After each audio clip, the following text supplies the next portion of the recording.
جميعنا يعلم أن الوحي قد انقطع بعد موت النبي صلى الله عليه وسلم، لأن الدين قد كمل.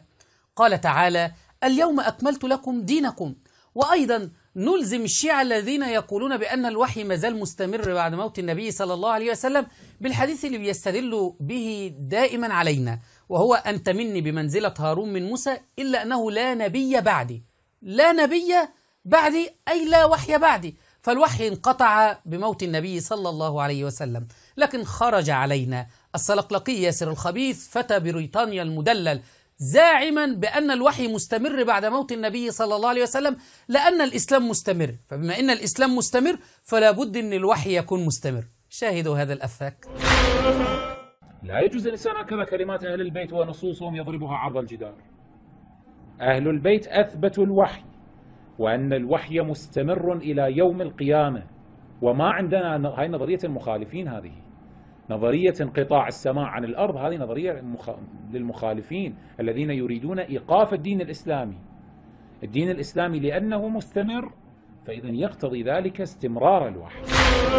يقول هذا السلقلقي بما أن الإسلام مستمر فلا بد أن يكون الوحي مستمر، وهذا طعن في نبوة النبي صلى الله عليه وسلم، وكأن النبي صلى الله عليه وسلم قد ترك الدين ناقص، ولا بد من إمام معصوم بعد النبي صلى الله عليه وسلم يكمل الدين. الله يقول: اليوم أكملت لكم دينكم، لكن هؤلاء يرون أن الدين ناقص ولا بد من إمام. بمعنى يوجد كتاب الكافي لمحمد بن يعقوب الكليني به أكثر من 16,000 رواية، فيه حوالي 90 رواية فقط عن النبي صلى الله عليه وسلم، فقط من 16,000 90 فقط. طب لماذا؟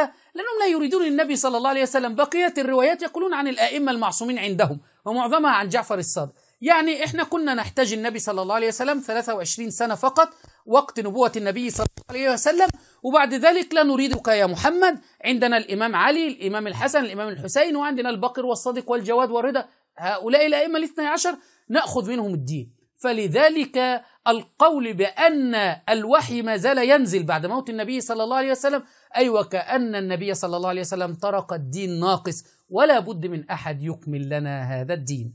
عمائم مزيفة.